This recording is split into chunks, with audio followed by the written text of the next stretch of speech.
ఈ దినాల్లో దేవుని యొక్క ప్రజలు మరి రకరకాలుగా చెదిరిపోయే దినాల్లో ఇలాంటి సమాజ కూటాలు కలిగి ఉండాలనే భారాన్ని స్థానిక సంఘానికి ఇస్తున్నందుకు కొరకాయ మనం ఎంతో దేవునికి కృతజ్ఞతాస్తుతులు చెల్లించాలి. ఎంతో వ్యయ ప్రయాసాలతో ఈ కార్యక్రమాలు జరుగుతాయి. అది మనం ఎరగవలసిన గంభీరమైన సత్యం. కానీ గత సంవత్సరాల కొలదిగా 2 చింతలు ఇలాంటి కూటాలు ఏర్పాటు చేయబడినందుకు కొరకాయ ప్రభును స్తుతిస్తున్నాం. ఆ రీతిగా అంతర్పాడులోను తదుపరి ఆ రీతిగా మరి ప్రతిపాడులోను ఒక్కొక్క ఏరియాలో అక్కడక్కడ ఏర్పాటు చేయబడేటువంటి ఈ కోరికల కొరకాయ మీరు ప్రార్థించాలి. తర్వాత గుర్జాల్లో కూడా కోరినాము. అయితే వారు స్లాబ్ వేస్తున్నారు గనక ప్రభుత్వం అయితే మరి స్లాబ్ అయిన తర్వాత తెస్సలోనికి రాసిన పత్రిక 1 తెస్సలోనికి రాసిన పత్రిక 5వ అధ్యాయం 24వ వచనం. 5వ అధ్యాయం 24వ వచనం అందరం కలిసి చదువుకుందాం. చదవండి. మిమ్మును పిలుచువాడు అందరం చదువుకున్నాం. నమ్మకమైన వాడు గనక అలాగు చేయండి. మళ్ళీ అందరం కలిసి చదువుకుందాం. కనుక బెంచీల మీద ఉన్నవారు బ్రదర్స్ అండ్ సిస్టర్స్ అందరం చదువుదాం. చదవండి. మిమ్మును పిలుచువాడు నమ్మకమైన వాడు గనక అలాగు చేయండి. 3వ వాగ్దానం ప్రకటన గ్రంథం 2వ అధ్యాయం 10వ వచనం. ప్రకటన గ్రంథం 2వ అధ్యాయం 10వ వచనం అందరం కలిసి చదువుకుందాం. ప్రకటన గ్రంథం 2వ అధ్యాయం 10వ వచనం 2వ పంక్తి. మరణము వరకు చదవండి. నమ్మకముగా ఉండుము, నేను నీకు జీవ కిరీటం ఇచ్చెదను. ప్రభు అయిన దేవుడు ఈ లేఖన భాగాల్లో నుండి ఈ యొక్క మధ్యాహ్నం తన మాటలు మనకు వినిపించినట్లుగా ప్రభు సన్నిధిలో మనం ప్రార్థించే వారికి ఉంటున్నాం.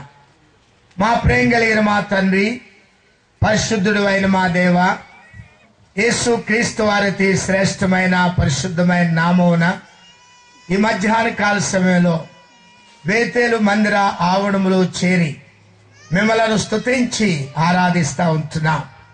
ఈ సంవత్సరం కూడా 2 చింతల్లో ఈ ప్రత్యేకమైన కూటాలు కలిగి ఉండే దాని కొరకై మీ సన్నిధిలో మేము ప్రార్థిస్తున్నాం. దేవా మా ప్రభువ, మీ కుమారుడు బ్రదర్ ఎఫ్రాయిం, స్థానిక సంఘస్థులు ఎంతో వ్యయ ప్రయాసాలతో ఈ సమాజ కూటాలు ఏర్పాటు చేయగలిగిన స్తోత్రాలు.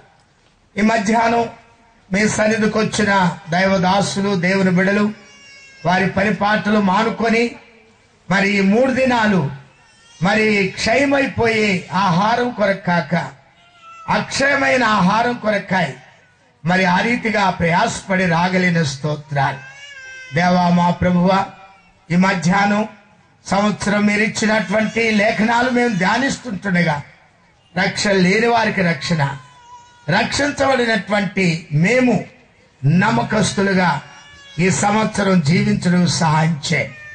మరోసారి మేము ఇచ్చిన నిబంధన రక్తాన్ని ప్రోక్షించుకుంటున్నా. దృశ్య అదృశ్య కనబడి అంధకార శక్తులు అయిపరచండి.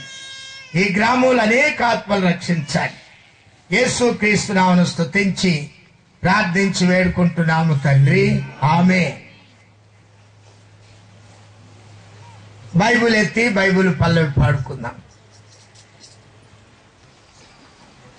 గ్రంథ వాగ్దానంబులన్నీ నావి, రాతి వరుస వచనము, కాన దివ్య ప్రేమ వాగ్దానంబులు, గ్రంథ వాగ్దానము. మన ప్రభు నమ్మకమైనటువంటి వాడు. Is a faithful god. ఏ దేవుడైతే మనల్ని రక్షించుకున్నాడో, ఏ ప్రభు అయితే మనల్ని రక్షించుకున్నాడో ప్రియమైన వాళ్ళారా, ఆయన నమ్మదగినటువంటి వాడు. ప్రకటన గ్రంథంలో రాయబడిన రీతిగా ఆయన నమ్మకమైనటువంటి సాక్షి. కనుక ఈ సమయంలో మన ప్రభువైన దేవుడు, దేవాది దేవుడు, సర్వ సృష్టికర్త అయినటువంటి యెహోవా తండ్రి, ప్రియమైన వాళ్ళారా, ప్రియ గ్రామస్తులారా, చేరి వచ్చిన పరిశుద్ధులారా, మన ప్రభువైన దేవుడు ఆయన నమ్మదగిన వాడు, ఆయన విశ్వాస్యత కలిగిన దేవుడు, ఆయన మరి కృప కలిగినటువంటి దేవుడు. విశ్వాస్యత వేరే, నమ్మకత్వం వేరే. విశ్వాస్యత ఏమో దేవునికి సంబంధించింది, నమ్మకత్వము దేవునికి సంబంధించింది. కనుక ఆయన విశ్వాస్యత కలిగిన దేవుడు, ఈజ్ ఎ ఫెయిత్ఫుల్ గాడ్. అయితే నమ్మకం అనేటువంటిది మానవునికి సంబంధించింది. ఈ రెండు వేరు వేరు పదాలు మీరు ఎప్పుడు కూడా గమనించాలి. మానవులు నమ్మకంగా ఉంటారు, దేవుడు నమ్మకంగా ఉండడు. ఆయన నమ్మకత్వము కలిగినటువంటి వాడు. This is the difference between faith and faithfulness. అందుచేత ఈనాడు మనను రక్షించిన దేవుడు, ఈనాడు మన పాపాలు క్షమించిన దేవుడు, ఈనాడు మనలను సృష్టించిన భగవంతుడు ఆయన నమ్మదగిన దేవుడు. కనుక ఆ నమ్మదగిన దేవుని కొరకై ఈనాడు మన వ్యక్తిగతముగా, కుటుంబముగా, సంఘంగా మనం జీవించాలని మన ప్రభువు కోరుతున్నాడు. అందుకొరకే అపోస్తలుడైన పౌలు తెస్సలోనికి రాసిన పత్రిక 5వ అధ్యాయం, 1వ తెస్సలోనికి రాసిన పత్రిక 5వ అధ్యాయంలో ఆయన ఈ రీతిగా సెలవిస్తా ఉంటున్నాడు. దయచేసి చూడండి, 1వ తెస్సలోనికి రాసిన పత్రిక 5వ అధ్యాయం. మిమ్మును పిలుచువాడు నమ్మకమైన వాడు. కనుక నమ్మకమైన ప్రభు అయిన దేవుడు ఆయన మనల్ని పిలిచినాడు. లోకములో ఉండగా, పాపములో ఉండగా, విగ్రహారాధనలో ఉండగా, ఆచార్యత్వమైన క్రైస్తవ జీవితంలో ఉండగా, మరి రకరకాలైనటువంటి వాటిలో ఉన్నటువంటి మనలను, ప్రియమైన వాళ్ళారా, ఆ నమ్మకమైన దేవుడు ఆయన మనల్ని పిలిచిన వాడిగా ఉంటున్నాడు. దేవుని వాక్యంలో మనం చూసినప్పుడు 4 విధాలైనటువంటి పిలుపుతో ప్రభు మనల్ని పిలిచాడు. ఒకప్పుడు మనం దేవుని సన్నిధికి రాలేకపోయినా, ఒకప్పుడు దేవుని యొక్క వాక్యాన్ని ఎరగలేని వారిగా ఉంటుంది. అలాంటి మనలను ప్రభు అయిన దేవుడు 4 విధాలైనటువంటి మరి పిలుపుతో మనల్ని పిలిచాడు. నంబర్ 1, మొట్టమొదటిగా హెబ్రీయులకు రాసిన పత్రిక. హెబ్రీయులకు రాసిన పత్రికలో మనం చూసినప్పుడు మన ప్రభు అయిన దేవుడు ఏ రీతిగా మనను పిలిచిన వాడిగా ఉన్నాడు. హెబ్రీయులకు రాసిన పత్రిక 3వ అధ్యాయం, 1వ వచనం అందరం కలిసి చదువుకుందాం. హెబ్రీయులకు రాసిన పత్రిక 3వ అధ్యాయం 1వ వచనం. చదవండి, అందరం చదువుకుందాం. వెనుకున్న వారు కూడా చదవండి. ఇందువలన పరలోక సంబంధమైన పిలుపులో పాలు పొందిన పరిశుద్ధ సహోదరులారా, మనం ఒప్పుకునే దానికి అపోస్తులను ప్రధాన యాజకుడైన యేసు మీద లక్ష్యముంచుడి. కనుక మొట్టమొదటిగా పరలోక సంబంధమైన పిలుపుతో పిలిచాడు. It is A heavenly calling. ప్రియమైన వారులారా, ఈ శబ్దయంత్ర ద్వారా వింటున్నటువంటి గ్రామస్తులారా, రెంట చింతల్లో ఉండే మా ప్రియులారా, ఈ మధ్యాహ్నం ప్రత్యేకమైన కూటాలకు వచ్చిన స్నేహితులారా, మన ప్రభువైన దేవుడు ఆయన పరసంబంధమైన పిలుపుతో పిలుస్తా ఉంటున్నాడు. ఈనాడు లోకములో అనేక రకాలైన పిలుపులు మనం చూస్తాం. అనేక మంది పిలుచుడు చూస్తాం. కొంతమంది రాజకీయాల్లోకి పిలుస్తారు, లేక మరికొందరు రకరకాలైన వాటిల్లోనికి పిలుస్తూ ఉంటారు. అయితే మన ప్రభువైన దేవుడు సృష్టికర్త. గ్రామస్తులారా, అయ్యలారా, చిన్నలారా, పెద్దలారా, ఆయన పరసంబంధమైన పిలుపుతో ఈనాడు నిన్ను నన్ను పిలుస్తా ఉంటున్నాడు. క్రైస్తవ మతంలో చేరమని కాదు, లేక భక్సింగ్ గారి గుంపులో చేరమని కాదు. ప్రభువైన దేవుడు ఆయన పరసంబంధమైన పిలుపుతో ఈ యొక్క మధ్యాహ్నం, ఈ యొక్క 3 దినాలు ప్రత్యేకమైన కూటాల్లో ప్రభు నిన్ను పిలిచేవాడిగా ఉంటున్నాడు. అది మనం ఎరగవలసిన గంభీరమైనటువంటి సత్యం. కనుక మొట్టమొదటిగా పరలోక సంబంధమైన పిలుపుతో ప్రభు పిలుస్తున్నాడు. రెండవదిగా చూద్దాం, ప్రభు అయిన దేవుడు రెండవదిగా ఏ రీతిగా మానవాళిని పిలుస్తా ఉంటున్నాడు. తన రక్షణ కొరకాయి, పాప పరిహారం కొరకాయి మరి ఏ రీతిగా తాను పిలిచేవాడిగా ఉంటున్నాడో ఫిలిప్పీయులకు రాసిన పత్రిక 3వ అధ్యాయం ఫిలిప్పీలకు రాసిన పత్రిక 3వ అధ్యాయం 14వ వచనం అందరం కలిసి చదువుకుందాం. ఫిలిప్పీలకు రాసిన పత్రిక 3వ అధ్యాయం 14వ వచనం చదవండి. క్రీస్తు యేసునందు దేవుని ఉన్నతమైన పిలుపును కలుగు బహుమానం పొందవాలని గురి యొద్దకే పరిగెత్తుచున్నాను. రెండవదిగా ఉన్నతమైన పిలుపుతో మనల్ని పిలుస్తున్నాడు. చెప్పండి, ఏ పిలుపుతో? ఉన్నతమైన. కనుక it is a highly calling. ఈనాడు ప్రభు అయిన దేవుడు సర్వ సృష్టికర్త అయిన యెహోవా తండ్రి తన కుమారుడైన యేసు ప్రభు వారి ద్వారా, ప్రియ గ్రామస్తులారా, స్నేహితులారా, ఈ మధ్యాహ్నం పెండాలుండే మా ప్రియులారా, ప్రభు అయిన దేవుడు నిన్ను ఉన్నతమైన పిలుపుతో పిలుస్తున్నాడు. It is a highly calling. కొన్ని రకాలైనటువంటి ఆహ్వానాలు మనం చూస్తాం. ఈ కొన్ని ఆహ్వానాలు పెద్ద పెద్ద వారికి ఉంటాయి. మంత్రులు, సామంతులు, లేకపోతే సెక్రటరీస్, లేకపోతే నంబర్ 1 ఆఫీసర్లకు ఉంటాయి. కొన్ని రకాలైన ఫంక్షన్స్ కు, కొన్ని రకాలైన కార్యక్రమాలు సామాన్యమైనటువంటి వారిని పిలవరు. ఒకవేళ వారు వచ్చినా కూడా గేటు దగ్గర నుంచి పంపించేస్తారు. అందుకని ఇక్కడ రెండవదిగా మనం చూస్తున్నాం, ఉన్నతమైన పిలుపుతో. ప్రియులారా, ఈనాడు యెహోవా దేవుడు ప్రభు అయిన తండ్రి మానవాళిని రక్షణ కొరకాయి, పాప పరిహారం కొరకాయి, దేవుని యొక్క రాజ్యం కొరకాయి ఈనాడు ఉన్నతమైన పిలుపుతో పిలుస్తా ఉన్నాడు ప్రభు అయిన దేవుడు. అందుకని మిమ్మలను పిలుచువాడు నమ్మకమైన వాడు. మధ్యాహ్నం చేరి ఇక్కడ ఉన్నటువంటి నిన్ను, నన్ను కూడా ప్రభు అయిన దేవుడు ఉన్నతమైన పిలుపుతో పిలుస్తున్నాడు. మూడవదిగా కొలస్సీలకు రాసిన పత్రిక 1వ అధ్యాయం, కొలస్సీలకు రాసిన పత్రిక 1వ అధ్యాయంలో మనం గమనించినట్లయితే ప్రభు అయిన దేవుడు ఏ రీతిగా తన మానవాళిని పరిశుద్ధమైన పిలుపుతో ఆయన పిలిచేవాడిగా ఉంటున్నాడు. దయచేసి చూడండి, కొలస్సీలకు రాసిన పత్రిక 1వ అధ్యాయం, కొలస్సీలకు రాసిన పత్రిక 1వ అధ్యాయం. ఈ దేవుని వాక్యంలో మనం చూసినప్పుడు 12వ వచనం ఏ రీతిగా మన ప్రభు అయిన దేవుడు తేజోవాసులైన పరిశుద్ధుల స్వాస్థ్యములో మనను పాలివారిగా చేటు కొరకాయి ఆయన మూడవదిగా పరిశుద్ధుల పిలుపుతో పిలిచేవాడిగా ఉంటున్నాడు. కనుక ప్రియమైన అయ్యలారా, గ్రామస్తులారా, స్నేహితులారా, మన ప్రభు అయిన దేవుడు ఎలాంటి పిలుపుతో నిన్ను నన్ను పిలుస్తూ ఉంటుండగా ఈ మధ్యాహ్నం ఈ 3 దినాలు మీటింగులు కొరకాయి నీవు దేవుని సన్నిధికి రావాలని ప్రభు అయిన దేవుడు కోరుచూ ఉంటున్నాడు. ఆ రీతిగా ఆయన యొక్క స్వరాన్ని విని ఆయన పిలుపుని అందుకొని ప్రభు యొద్దకు మనం రావాలని మన ప్రభు కోరుచున్నాడు. 4వదిగా చూడండి, తెస్సలోనికి రాసిన పత్రిక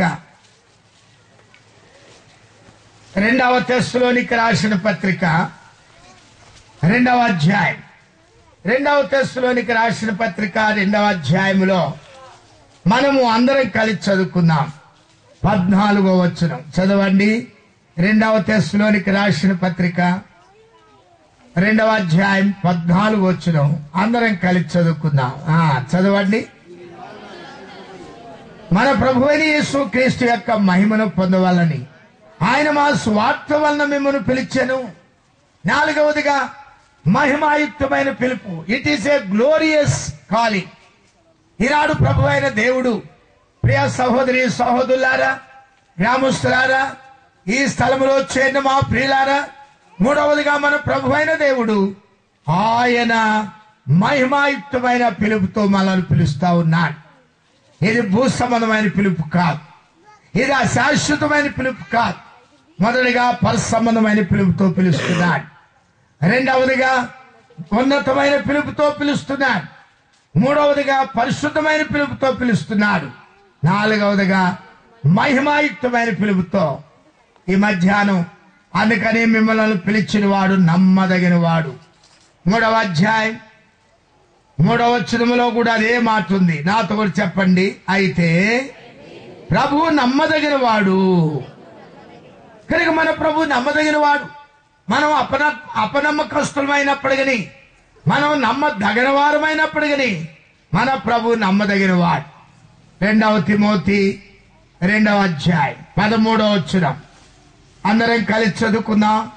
2 తిమోతి 2వ అధ్యాయం 13వ వచనం చదవండి. మనలను ఆయన ఎరుగుదును, మనము నమ్మదగిన వారమైనను ఆయన నమ్మదగిన వాడిగా ఉండును.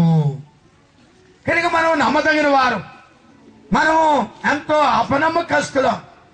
మన కార్యాల్లో గాని, మన యొక్క పనిబాటుల్లో గాని, మన యొక్క జీవితంలో గాని ప్రియమైన వారులారా, మానవుడు నమ్మదగనవాడు.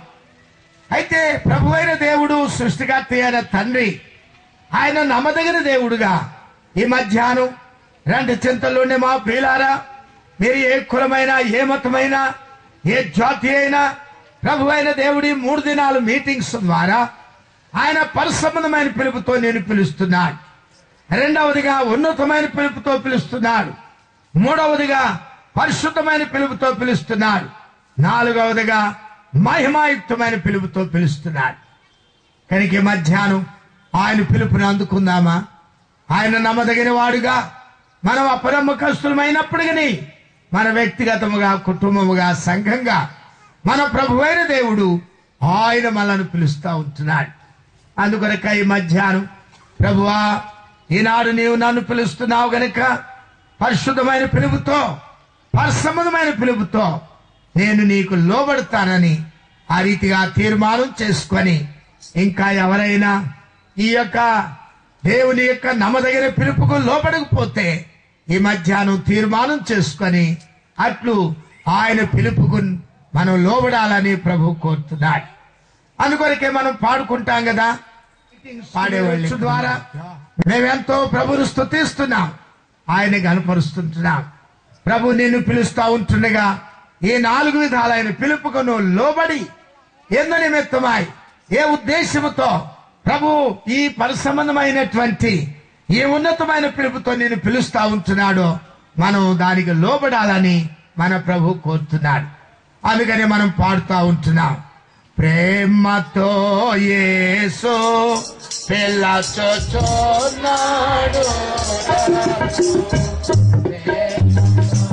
యేసు పిలుచుచున్నాడు, రాము రక్షణను పొంది రక్షణముగా వెళ్ళుము, రక్షణను పొంది రక్షణముగా వెళ్ళుము. ప్రేమతో యేసు పిలుచుచున్నాడు,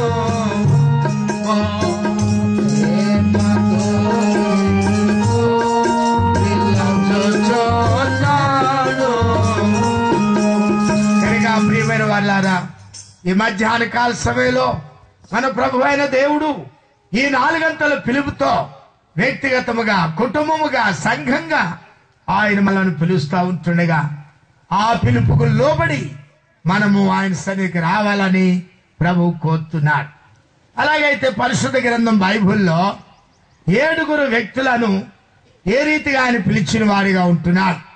ఆయా కాలాల్లో, ఆయా సమయాల్లో ఏ రీతిగా ప్రభు 7 వ్యక్తులను పిలుచడం ద్వారా వారు దేవుని యొక్క సన్నిధికి వచ్చి దైవాశీర్వాదాలు ఎలాగ పొందారో దేవుని యొక్క వాక్యములో ఈ మధ్యాహ్నం ధ్యానం చేసుకున్నాం.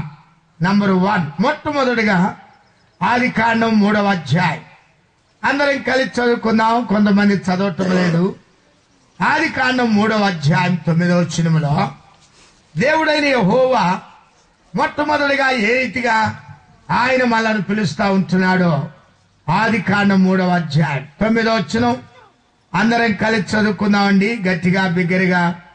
ఆదికాండం 3వ అధ్యాయం 9వ వచనం అందరం కలిసి చదువుకుందాం. చదవండి. ఆదామును పిలిచి నీవు ఎక్కడున్నావన్ను అందుకతడు చదవండి. నేను తోటలో నీ స్వరం విన్నప్పుడు దిగంబరిగా ఉంటుంది గనుక భయపడి దాగుకొంటేనను. కనుక ప్రియమైన వాళ్ళారా, ఇక్కడ మనం చూస్తున్నాం క్రీస్తు పూర్వం 4000 సంవత్సరాల క్రిందట ఆయన ఆదామోవలను పిలిచినటువంటి దేవుడు. ఈ మధ్యాహ్నం ఇవన్నీ కూడా దేవుని యొక్క పిలుపు అనే అంశం మీద ఆధారపడి ఉంటాయి. వ్రాసుకునేవారు కూడా స్పష్టంగా వ్రాసుకోండి. 4 విధాలైన పిలుపు, 7 వ్యక్తులను పిలిచిన విధానం. ఇక్కడ మనం చూసినప్పుడు ఆదికాండం 3వ అధ్యాయం 9వ వచనములో మరి ఆదామవులు వారు దిగంబరులుగా ఉంటూ వచ్చారు. దేవుడిచ్చినటువంటి ఆజ్ఞను వారు తృణీకరించిన వారిగా ఉంటున్నారు. తినవద్దనే పండును వారు తినని వారిగా ఉంటున్నారు. అందుకొరకై అపవాది సాతానుడు వారిని మోసగించిన వారిగా ఉంటున్నారు. ఈ యొక్క మరి 9వ అధ్యాయంలో 9వ వచనములో ఏ రీతిగా ఆదామవ్వలు దిగంబరులుగా ఉన్నారు. అంతవరకు వారు దేవుని వలె, దేవుని దూతల వలె ఉంటూ వచ్చారు. దేవుడైన ప్రభు వారిని సృష్టించినప్పుడు వారు దేవుని వలె, దేవుని దూత వలె ఉంటూ వచ్చారు. ఎప్పుడైతే వారు తినవద్దనే పండును తిన్నారో వెంటనే దిగంబరులుగా అయిపోయారు. ఇలారా ఆగమేఘాల మీద దేవుడు దిగి వచ్చాడు. అయ్యో, నేను సృష్టించినటువంటి ఆదామవులు వారు సిగ్గు ఎరిగినటువంటి వారై వారు దిగంబరులుగా చేయబడి ఈ రీతిగా అయిపోయారని అప్పుడు తండ్రి తన కుమారుని పిలిచిన రీతిగా దేవుడైన యెహోవా ఆదామవులను పిలుస్తున్నాడు. ప్రతి చల్లబూట పరలోకములో నుండి వచ్చేవాడు, ఆదామవులతో ముచ్చటించేవాడు, తిరిగి పరానికి వెళ్ళిపోయేవాడు. అయితే ఒక దినాన ఆదామును పిలిచినప్పుడు, ఆదామా ఎక్కడున్నావు? నీవు పిలిచినప్పుడు నీ స్వరం విన్నప్పుడు నేను దిగంబరిగా ఉంటిని. ప్రియమైన అయలారా, గ్రామస్తులారా, ఈ మధ్యాహ్న కాల సమయంలో దేవుడు నిన్ను పిలుస్తూ ఉంటున్నాడు. ఏ పాపమనే దిగంబరత్వంలో ఉన్నావు, ఏ దురభ్యాసాల్లో ఉన్నావు, ఏ విధమైనటువంటి కాని కార్యాల్లో ఉంటున్నావు, ఈ మధ్యాహ్నం ప్రభువైన దేవుడు ఈ ప్రత్యేకమైన కూటాల ద్వారా ఆయన నిన్ను పిలిచేవాడిగా ఉంటున్నాడు.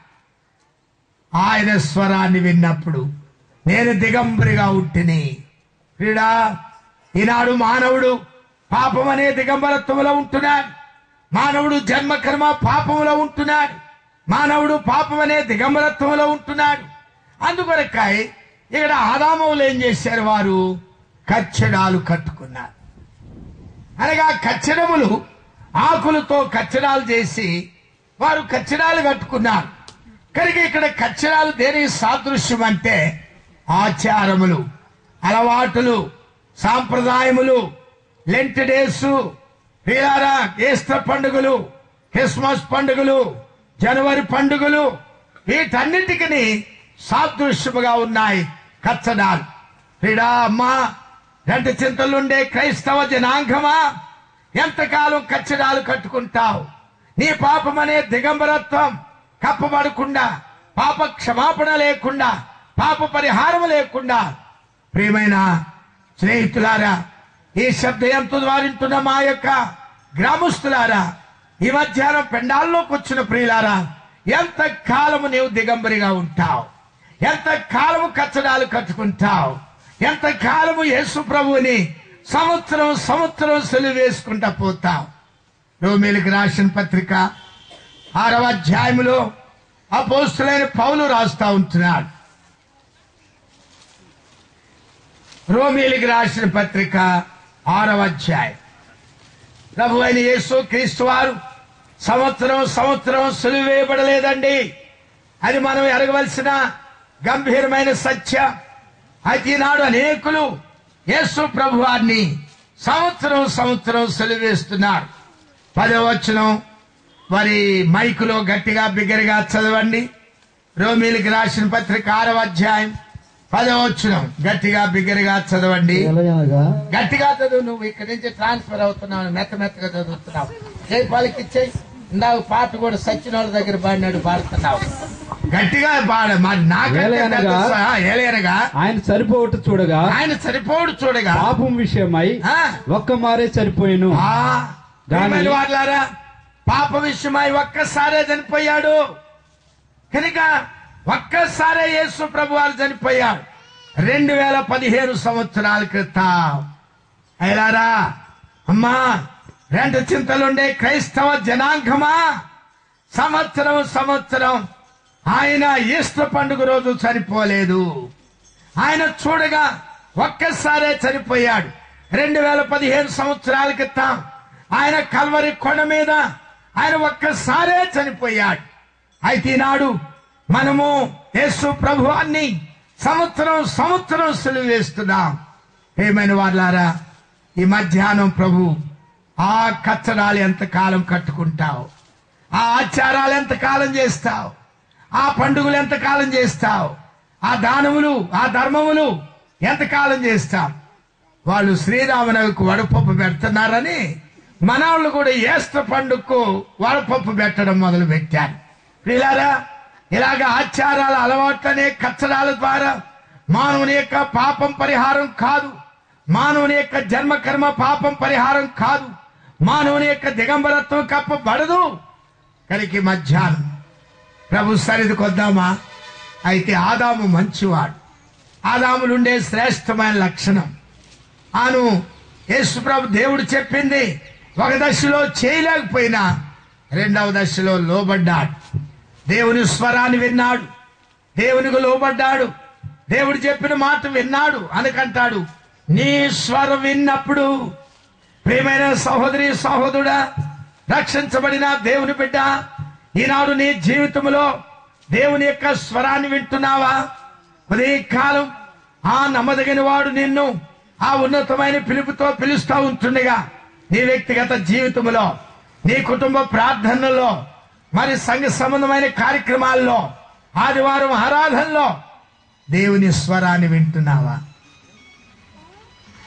అయితే ఆదాము ఆ పిలుపు యొక్క ఔన్నత్యమైన స్థితిలో ఆయన స్వరాన్ని విన్నాడు, తన దిగంబరత్వాన్ని కప్పుకున్నాడు, దేవునికి లోబడిన వ్యక్తిగా ఉంటా ఉన్నాడు. కనుక నీ స్వరం విన్నప్పుడు దేవుని ప్రజలైన మనం మన ప్రభు ఉన్నతమైన పిలుపుతో మనం పిలుస్తుండగా మన అనుదిన జీవితంలో ఆయన స్వరాన్ని వినాలి. ఈ 3 దినాలు ఈ ప్రత్యేకమైన కూటాల యొక్క ఉద్దేశం అదే. ఏ మానవుని స్వరం, ఏ మానవుని యొక్క బోధలు, ఏ మానవుని యొక్క ప్రసంగాలు మనం వినటానికి రాలేదు, కానీ దేవుని యొక్క స్వరాన్ని వినటానికి వచ్చాం. అందుకని మనం పాడుకున్నాం, నీ స్వరము వినిపించు ప్రభువా. ప్రార్థన చేసుకుని వచ్చావా? ప్రభువా, నేను 2 చింతలు వెళుతున్నాను. 3 దినాలు ప్రత్యేకమైన కూటాలు ఏర్పాటు చేయబడ్డాయి. గుంటూరు జిల్లా నుంచి మీ దాసుడు రాజరావణ్ వస్తుంటున్నాడు, తిరుపతి నుంచి జయరావణ్ వస్తూ ఉంటున్నాడు. ఈ 3 దినాలు మీ దాసులు మా మధ్యలో వాక్య పరిచర్య చేస్తారు. ప్రభువా, నీ స్వరాన్ని, నీ మాటలు నేను వినటానికి సహాయపడమని సిద్ధపడి వచ్చావా? లేనట్లయితే ఈ మధ్యాహ్నం ప్రభు దగ్గర తీర్మానం చేసుకుందాం. దేవా, మా ప్రభువా, సంవత్సరం వెంబడి సంవత్సరం నేను వస్తున్నాను, కానీ నేను స్వరాన్ని వినలేక వెళుతున్నాను. ఈ 3 దినాలు నన్ను దర్శించము, ఆదాము వలె నీ స్వరాన్ని వింటానికి సహాయం చేయి. అదే మాట 1వ రాజుల గ్రంథం 19వ అధ్యాయంలో చూస్తాం. 1వ రాజుల గ్రంథం 19వ అధ్యాయం చదవండి. 1వ రాజుల గ్రంథం 19వ అధ్యాయంలో ఏ రీతిగా దైవజనుడైనటువంటి ఏలియా ఆ స్వరాన్ని వింటున్నాడో మనం చూస్తాం. 1వ రాజుల గ్రంథం 19వ అధ్యాయం. 1వ రాజుల గ్రంథం 19వ అధ్యాయం 12వ వచనం అందరం కలిసి చదువుకుందామా? బ్రదర్స్ చదవండి. బ్రదర్ సైడ్ శబ్దం రావడం లేదు. బ్రదర్ సైడ్ శబ్దం రావాలి. అందరు వెనుకున్న వాళ్ళందరూ కూడా కలిసి చదువుకుందాం. ఆయన యొక్క పిలుపులో ఆదాము ఏ రీతిగా తన దిగంబరత్వాన్ని కప్పుకొని ఆయన స్వరాన్ని విన్నాడో, దేవుని ప్రజలారా, పల్నాడు ప్రాంతాలుండే ప్రియ సహోదరి సహోదరులారా, ఈనాడు నీ జీవితంలో ఆయన స్వరాన్ని వింటున్నావా? ఆయన మెల్లని స్వరాన్ని వింటున్నావా? ఏదో ఆచారంగా అలవాటుగా ప్రతి సంవత్సరం సాంప్రదాయంగా వచ్చిపోతున్నావా? కొంతమంది చెబుతుంటారు, అక్క ప్రతి సంవత్సరం నేను 2 చింతల మీటింగ్లకు వస్తానక్క. ఎందుకు చెప్పు? హాజరు కొరక. నీ జీవితంలో ఏం నేర్చుకుంటున్నావు, ఏం నేర్పించబడుతున్నావు? కనుక ఇక్కడ దైవజనుడైన ఏలియా ఏ రీతిగా ఆయన స్వరాన్ని వింటున్నాడు. 12వ వచనం అందరం కలిసి చదువుకుందామండి. 1వ రాజుల గ్రంథం 19వ అధ్యాయం 12వ వచనం చదవండి. మెరుపు పుట్టెను గాని ఆ మెరుపు యెహోవా ప్రత్యక్షము కాలేదు. చదవండి. మెరుపు ఆగిపోగా మిక్కిలి నిమ్మళముగా మాట్లాడు ఒక స్వరం. ప్రియమైన వారులారా, మన పితృడైన ఏలియా ఆయన మరణాపేక్ష కలిగిన వాడు. నేను మరణిస్తాను, ఇంతటితో నా ప్రాణం చాలు. ఎవరమ్మా? అద్భుతములు చేసిన ఏలియా, కాకోలముల చేత పోషించబడినటువంటి ఏలియా, ఆ యొక్క సారేపాతులుండే విధవరాలు యొక్క అప్పులు తీర్చినటువంటి ఏలియా. ప్రియులారా, ఈనాడు ఎంతగా నిరాశలో ఉంటా ఉన్నాడు. ఏడంటున్నాడు, ప్రభువా ఇంతవడి చాలు. బదరీ వృక్షము కిందకు వచ్చాడు.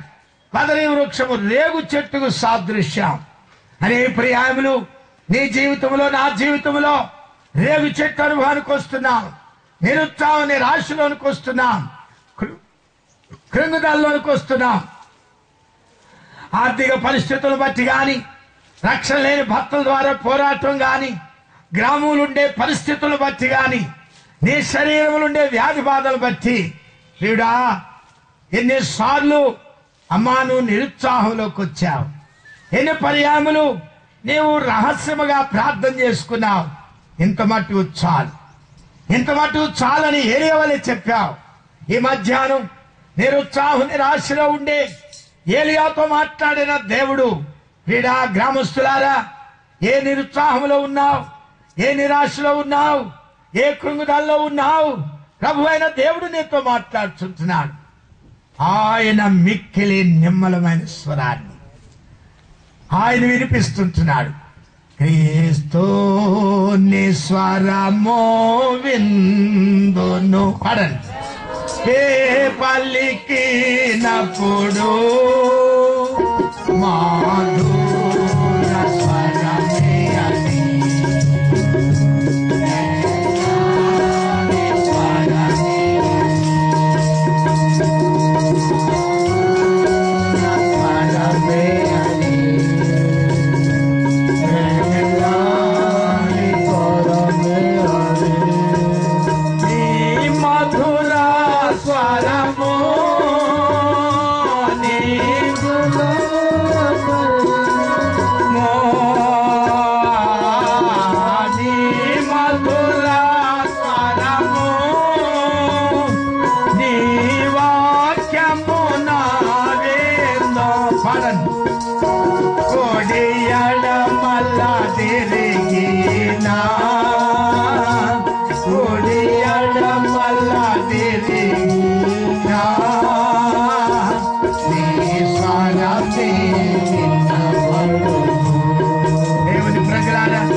కుడి ఎడమలు తిరిగినా, అటు ఇటు తిరిగినా, కానీ త్రోవలకు వెళ్ళినా దేవుని యొక్క స్వరం ఇదే త్రోవ. దీనిలో నడువులో ఒక శబ్దం మనకు వినబడతా.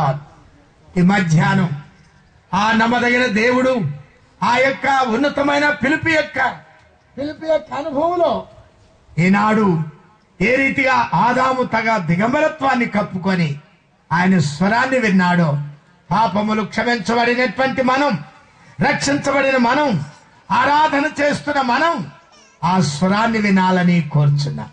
ఇంకెవరైనా ఉన్నారా?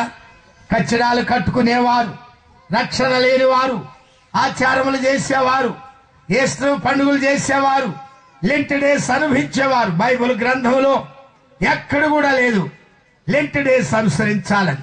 ఇవి మానవుడు కల్పించుకున్న పద్ధతులు, దైవోపదేశాలని ఆరాధించే దినాలు.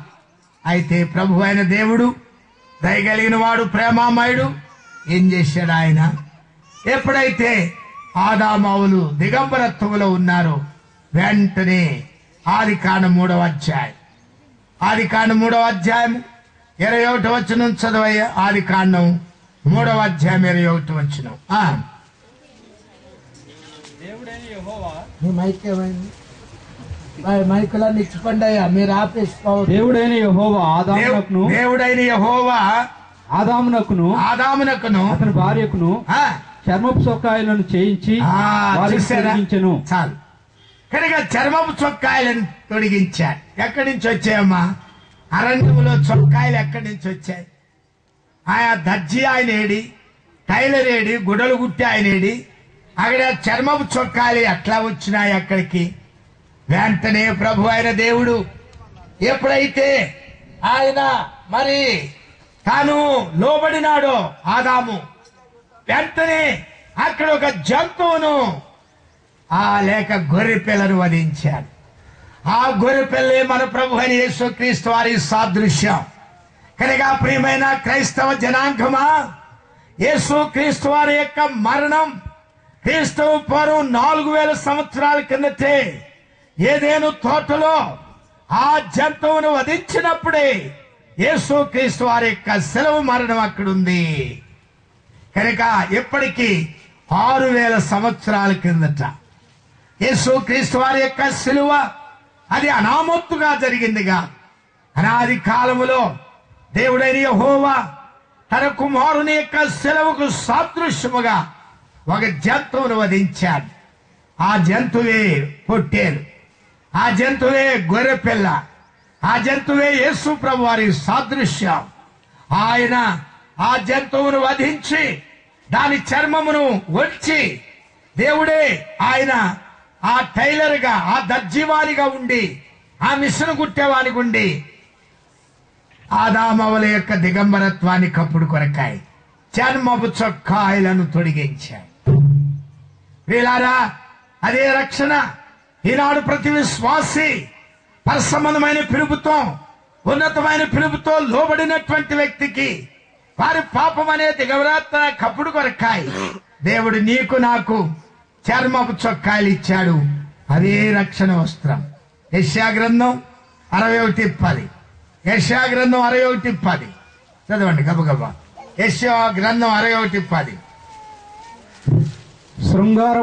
శృంగారమైన పాగా ధరించుకుని పెండ్లు కుమారు రీతిగాను, ఆభరణములతో అలంకరించుకుని పెండ్లు కుమార్తె రీతిగాను ఆయన రక్షణ వస్త్రములను నాకు ధరింపజేస్తున్నాడు. ఆయన రక్షణ వస్త్రాలు ఇచ్చాడు. కనుక ప్రియమైన వాళ్ళారా, ఆనాడు ఏదేను తోటలో ఆదామవలకు తొడిగించిన ఆ చర్మపు చొక్కాయలు రక్షణ వస్త్రానికి సాదృశ్యం. ఈనాడు ఎవరైనా ఉన్నారా ఇక్కడ?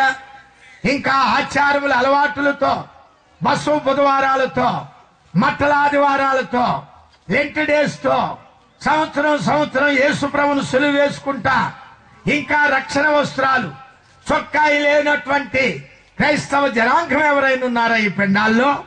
ఈ మధ్యాహ్నం ప్రభు తన మెల్లని స్వరాన్ని నీకు వినిపిస్తున్నాడు. రా ప్రభు యొద్దకు రా, ప్రభు యొక్క సిలువ చెంతకి రా. యేసు ప్రభువా, నీవు నా కొరక ఏదేను తోటలో ఆ జంతువు వలె వధించబడ్డావయ్యా. నీ వధించబడు ద్వారా నాకు చర్మపు చొక్కాయలు వచ్చాయి, నాకు రక్షణ వస్త్రం వచ్చింది, నాకు నీతి వస్త్రం వచ్చింది, నాకు స్తుతి వస్త్రం వచ్చింది. ప్రభు, నా దిగంబరత్వాన్ని కప్పవని మధ్యాహ్నం ప్రభు యొద్దకు వస్తావా? ప్రభు నిన్ను పిలుస్తా ఉంటున్నాడు. ప్రయాసపడి భారమును మోచున్న సమస్తమైన వాళ్ళారా, రెంట చింతలుండే మా ప్రియులారా, రండి. ఈ శబ్ద యంత్రం వారు వింటున్న జనాంగమా, ప్రభు యొద్దకు వస్తే ఆయన నీకు చర్మపు చొక్కాయలతో తొలగిస్తాడు. యేసు ప్రభు వారి యొక్క సిలువ లేఖనానుసారముగా జరిగింది. క్రీస్తు పూర్వం 6000 క్రీస్తు నేటికి 6000 సంవత్సరాల కిందట ప్రవచించాడు. కీర్తన 22. క్రీస్తు పూర్వం 1000 సంవత్సరాలప్పుడు దైవజనుడైన దావీదు ప్రవచించాడు. చదవండి. నా దేవా నా దేవా, నా దేవా నా దేవా, నీవు నన్నేలా విడనాడితివి. 7 మాటల్లో ఒక మాట చాలు. 7 మాటల్లో ఒక మాట. నా దేవా నా దేవా, నీవు నన్నేలా చేయి విడిచినావు అని యేసు ప్రభు వారు సెలవులో పలికిన 7 మాటల్లో ఒక మాట. వీలారా, ఈ రీతిగా ఆ ప్రభు అయిన దేవుని యొక్క సెలవు మరణాన్ని క్రీస్తు పూర్వం దైవజనుడైన దావీదు ఆయన ప్రవచించిన వాడిగా ఉంటున్నాడు. నేను యేసు ప్రభు వారి సిలువ నాటి కార్యక్రమం కాదు. అందుకని 22వ కీర్తనకు సెలవ కీర్తన అని పేరు. 3వదిగా యెషయా గ్రంథం 53వ అధ్యాయం 5, 6 వచనాలు అందరం కలిసి చదువుకుందాం. క్రీస్తు పూర్వం 700 సంవత్సరాలప్పుడు యెషయా ప్రవక్త ప్రవచిస్తా ఉంటున్నాడు. యెషయా గ్రంథం 53వ అధ్యాయం 5, 6 వచనాలు అందరం కలిసి చదువుకుందాం. యెషయా గ్రంథం 53వ అధ్యాయం 5, 6 వచనాలు. క్రీస్తు పూర్వం 700 సంవత్సరాలప్పుడు దైవజనుడైనటువంటి మరి యెషయా ప్రవచిస్తా ఉన్నాడు. 5, 6 వచనాలు అందరం కలిసి చదువుకుందామండి. బ్రదర్స్ చదవండి, వెనుకున్న వాళ్ళు ముందున్న వారు ఎవరు కూడా నిద్రపోవద్దు. ఎందుకంటే ఇది ప్రతిరోజు నిద్రపోయే సమయం. వాక్యం చెప్పేటప్పుడు ఎవరు తలలు ఉంచుకోవాలి. తర్వాత ఈ విధమైనటువంటి కూర్చోవడం, ఏది ఈ బాస్కెట్లు వేసి కూర్చోవడం అనేది తమ్ముడు వాక్యం సరిగా వినపడదు. సిట్ రైట్ గా మరి కాళ్ళు పెట్టుకొని కూర్చోండి. నువ్వేనయ్యా నీ వెనకాల అది అట్లా దేవుని వాక్యం అందుతాను. సేవకులు చాలా మంది కూడా అట్లా కూర్చుంటారు. అది మంచిది కాదు. వాక్యం ఎక్కదు మనకు. ఎప్పుడు కూడా సిట్ రైట్ అనేది మన శరీరాన్ని స్వాధీనంలోనికి తెస్తాది. లేకపోతే నిద్రపోతాం. చాలా మంది సిస్టర్స్ నిద్రపోతారు, ప్రయాసంతో వస్తారు, కానీ చాలా మంది నిద్రపోతారు. చదవండి. యెషయా 53, 5, 6 వచనాలు. ఎవరైనా సరిగా కూర్చోలేకపోతే మీరు కుర్చీల మీద కూర్చోండి, పర్వాలేదు. మీ శరీర అనారోగ్యాన్ని బట్టి వాటి కింద కూర్చున్నప్పుడు చక్కగా కూర్చుంటే మీకు నిద్ర రాదు. ఎందుకంటే అట్లా కూర్చొని ఎడం చేత్తు బైబిళ్ళు తిప్పుకుంటా అది మనకు పద్ధతి కాదు. చక్కగా మంచిగా కూర్చొని మనం వాక్యాన్ని ధ్యానం చేసుకోవాలి. యెషయా గ్రంథం 53వ అధ్యాయం 5, 6 వచనాలు అందరం గట్టిగా బిగ్గరగా చదువుకుందాం. చదవండి. మన అతిక్రమ క్రియలను బట్టి అతడు గాయపరచబడెను, మన దోషములు బట్టి నలగొట్టబడెను, మన సమాధానాత్మకమైన శిక్ష అతని మీద పడెను.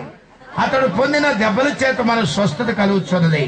మనందరమును గొర్రెల వలె త్రోవ. క్రీస్తు పూర్వం 700 సంవత్సరాల కిందట దేవుడైన యెహోవా తన దాసుడైన యెషయా ద్వారా యేసుక్రీస్తు వారి యొక్క సెలవును గురించి ప్రవచించాడు. కనుక ప్రియమైన అయ్యమ్మ, ఈనాడు నీ రక్షణార్థమై, నీ పాప పరిహారం నిమిత్తమై ఆ పరసంబంధమైన పిలుపుతో దేవుడు నిన్ను పిలుస్తా ఉంటున్నాడు.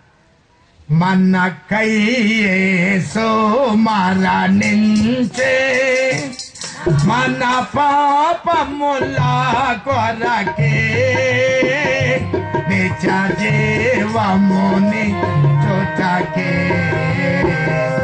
సాచుండు సజీవుడాయే నిత్య జీవముని చుటకే సాచుండు సజీవుడాయే.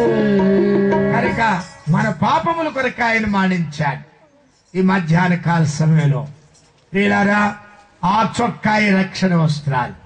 కనుక ప్రభువైన దేవుని యొక్క ఉన్నతమైన పిలుపులో ఆదాము దేవుని యొక్క స్వరాన్ని విని చొక్కాయలతో తగ దిగంబరత్వాన్ని కప్పబడిన రీతిగా ఈ మధ్యాహ్నం యేసు ప్రభు వారి యొక్క పిలుపును నువ్వు అందుకుంటే, ప్రియ గ్రామస్తులారా, సంవత్సరం వెంబడి సంవత్సరం ఈ కూటాల ద్వారా దేవుడి యొక్క చొక్కాయి ఇవ్వాలని కూర్చుండగా, నీ కొరకై ఆ యేసు ప్రభు వారిని బలిగా అర్పించుంటుండగా ఈ యొక్క మీటింగ్స్ లో తీర్మానం చేసుకొని ఈ రక్షణ వస్త్రాలను పొంది ఆ ఉన్నతమైన పిలుపులో నీ దిగంబరత్వాన్ని కప్పుకోవాలని దేవుడు హెచ్చరిస్తున్నాడు.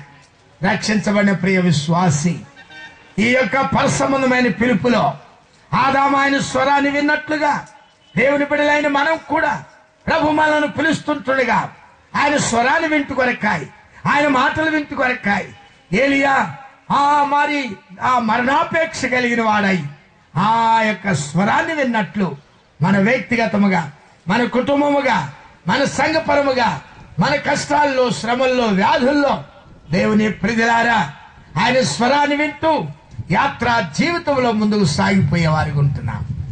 ఇది మొదటి పిలుపుగా ఈనాడు మనం చూడగలుగుతున్నాం. రెండవ పిలుపును చూద్దాం. క్రీస్తు పూర్వం 12వ శతాబ్దంలో అబ్రహామును పిలిచినటువంటి దేవుడు. ఆదికాండం 12 మొదటి 2 వచనాలు అందరం కలిసి చదువుకుందాం. ఆదికాండము 7 విధాలైన పిలుపు. ఆదికాండం 12వ అధ్యాయం మొదటి 2 వచనాలు అందరం కలిసి చదువుకుందామండి. బైబిల్ తీయండి, రాసేవారు రాసుకోండి, చదివేవారు చదవండి, వినేవారు వినండి. ఆదికాండం 12వ అధ్యాయం చదవండి, అందరం కలిసి చదువుకుందాం. నీవు లేచి నీ దేశం నుండి, నీ బంధువుల యొద్ద నుండి, నీ తండ్రి ఇంటి నుండి బయలుదేరి నేను నీకు చూపించు దేశమునకు వెళ్ళుము. నిన్ను గొప్ప జనముగా చేసి నిన్ను ఆశీర్వదించెదను, నీ నామమును గొప్ప చేసేదను, నీవు ఆశీర్వాదముగా నుందువు. ప్రియులారా, రెండవ పిలుపు. ప్రభువైన దేవుడు అబ్రహామును పిలుస్తా ఉంటున్నాడు. ఆ దినాల్లో అబ్రహాము క్రీస్తు పూర్వం 12వ శతాబ్దములో నివసించాడు. హారాన్ అనే పట్టణములో నివసించాడు. ఆ దినాల్లో హారాను పట్టణం ఈ దినాల్లో ఇరాక్ దేశం. ఇరాక్ దేశం చాలా సారవంతమైన దేశం. మన ప్రక్క అరేబియా దేశంలో ఉంటుంది ఇరాక్ పట్టణం. ఆనాడు హారాను పట్టణమే ఈనాడు ఇరాక్ పట్టణం. ఈ ఇరాక్ పట్టణం మెసొపొతేమియా ప్రాంతాల్లో ఉంది. మెసొపొతేమియా అంటే సారవంతమైన ప్రదేశం. అక్కడ 3 సముద్రాలు కలుస్తాయి. ఒకటి నైలు నది, రెండవది మృత సముద్రం, మూడవది అరేబియా సముద్రం. ఈ 3 సముద్రాల మధ్యలో అరేబియా దేశం ఉంటుంది. అందుకని చాలా సారవంతమైనటువంటి ప్రదేశం హారాను పట్టణం. ఈ హారాను పట్టణములోనే సద్దాం హుస్సేన్ అనేటువంటి వ్యక్తి బంగారుపు మేడను కట్టాడు, అనగా భూమి యొక్క అడుగు భాగాల్లో. అందుకని అతడు చనిపోకమునుపు ఆ భూమి యొక్క అడుగును కట్టుకున్న తన బంగారు మేడలోకి పోయి దాక్కున్నాడు.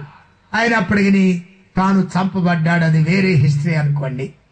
కనుక అలాంటి ప్రదేశము నుండి అబ్రహామును దేవుడు పిలుస్తున్నాడు. అబ్రహాము కాదు, అప్పుడు అబ్రామ్.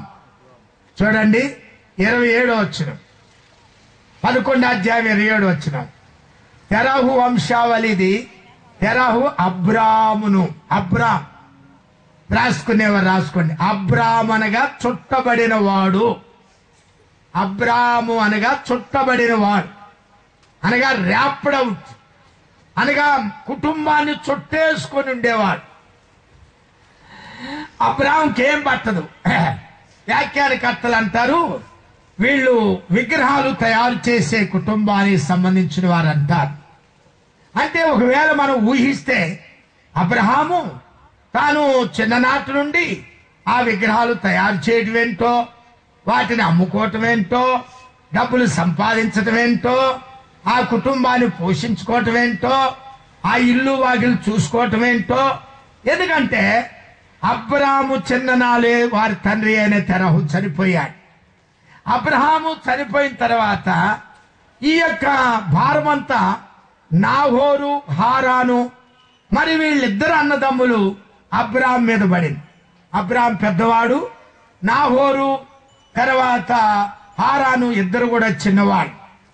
అందుకని ఈ కుటుంబ భారం అంతా కూడా తల్లి భారం, అన్నదమ్ముల భారం అంతా అతని మీద పడింది. అందుకనే వ్యాఖ్యానకర్తలను అబ్రాము చుట్టబడిన వాడు.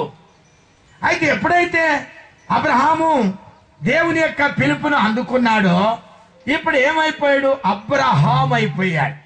చూడండి ఆదికాండం 15వ అధ్యాయం, ఆదికాండం 17వ అధ్యాయం, ఆదికాండం 17వ అధ్యాయం. ఇక్కడికి వచ్చేకి అబ్రహాము అబ్రాము అబ్రహాం అయిపోయాడు. 5వ వచనం చదవండి అయ్యా. మరియు మరియు ఇక మీదట నీ పేరు అబ్రాము అనబడదు, అబ్రాము అనబడదు, నిన్ను అనేక జనములకు తండ్రినిగా నియమించింది కనుక నీ పేరు అబ్రహాము అనబడును. కనుక 17వ అధ్యాయంలో హా కలిసింది. అబ్రహాం అనగా అనేక జనులకు తండ్రి, లేక విశ్వాసులకు తండ్రి. అబ్రాహాం అనగా ఇంటిని ప్రేమించేవాడు, కుటుంబాన్ని ప్రేమించేవాడు, ఇంటిని చుట్టుకునేటువంటి వాడు. పిల్లరా, రెండవదిగా అబ్రహాము యొక్క ఉన్నత పిలుపులో దేవుడు నమ్మదగిన వాడిగా క్రీస్తు పూర్వం 12వ శతాబ్దంలో అబ్రహామును పిలిచినప్పుడు ఈ యొక్క అబ్రహాము నీ తండ్రి ఇంటి నుండి, నీ దేశములో నుండి నీవు లేచినమ్ము. అబ్రహాము లోబడ్డాడు. ఇలారా అబ్రహాము తగ్గించుకున్నాడు, తాను లోబడిన వాడిగా ఉంటున్నాడు. ఇప్పుడు హెబ్రీ 11వ అధ్యాయంలో మనమేం చూస్తుంటున్నాం?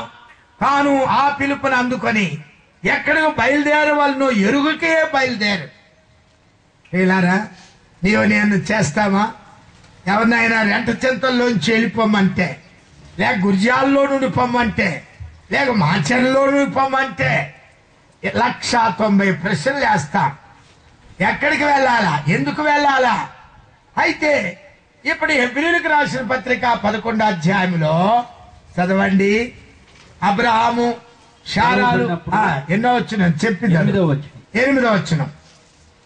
అబ్రహాము పిలువబడినప్పుడు విశ్వాసమును బట్టి ఆ పిలుపునకు లోబడి తాను స్వాస్థ్యంగా పొందనయున్న ప్రదేశంనకు బయలువెళ్ళెను. మరియు ఎక్కడికి వెళ్ళవలెను అది ఎరుగక బయలువెళ్ళెను. ప్రియులారా, ఈ ఉన్నత పిలుపు యొక్క మరి లోబడు ద్వారా, ఈ యొక్క పరసంబంధమైన పిలుపుకు లోబడు ద్వారా ఆ పిలుపుకు లోబడ్డాడు. తాను ఎక్కడికి వెళ్ళవలనో ఎరుగకి బయలుదేరాడు. ఒకవైపు శారం అంటుంది, ఏంటండి అబ్రహాం గారు ఎక్కడికి బయలుదేరుతున్నారు? ఏమమ్మా, నన్ను మాత్రం అడగొద్దమ్మా. నా దేవుడు నన్ను బయలుదేరమన్నాడు, నన్ను అబ్రహాముగా మార్చాడు, బయలుదేరుతున్నాం అనగా తాను ఎరుగును. అనంత జ్ఞాని అయిన దేవుడు నాకు స్వాస్థ్యాన్ని ఇవ్వబోతున్నాడని అడిగాడు. దేనికి? దేవుడు శిల్పి నిర్మాణకుడై ఉన్నాడు. ఆ పునాదుల పట్టణములకు ఆయన నన్ను పిలుస్తున్నాడని ఎరిగాడు. ప్రియ విశ్వాసి, ప్రియ క్రైస్తవుడా, ఈనాడు నీ జీవితంలో నీ ఇల్లే, నీ గుడ్డే, నీ గోదే, నీ మిరపకాయలే, నీ పత్తి పంటే, నీ ఇల్లే, దీని చుట్టూరే తిరుగుతుంటావు. ఏదో ఆదివారం పాపం ఏదో ఆదివారం ఎఫ్రాయిం అయి పిలుస్తున్నాడు గనక, పాపం ఆదివారం మరి డేవిడ్ అయి పిలుస్తున్నాడు గనక, పాపం ఆదివారం దైదా తిమోతి పిలుస్తున్నాడు గనక, పాపం సేవకులు పాపం కొరకు వస్తున్నావు. నువ్వు సేవకుల యొక్క మరి వాళ్ళని మనం చేయటానికి వస్తున్నావు. నీ దేవుడు ఏ పిలుపుతైతే నిన్ను పిలిచాడో, ఏ దేవుడైతే, ఏ ప్రభు అయితే నీ కొరకాయ ఏదేను తోటలో వధించబడ్డాడో ఆ ప్రభువు కొరకాయ మనం బయలుదేరి రావాలి. విశ్వాసి, దేవుని బిడ్డ రక్షించబడేంత కాలమైంది.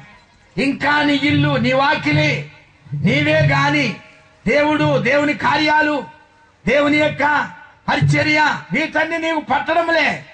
కాకపోతే ఇలాంటి స్పెషల్ మీటింగులకు వస్తావు సంవత్సరానికి ఒకసారి. ఈ మధ్యాహ్నం క్షమాపణ కోరుకుందామా?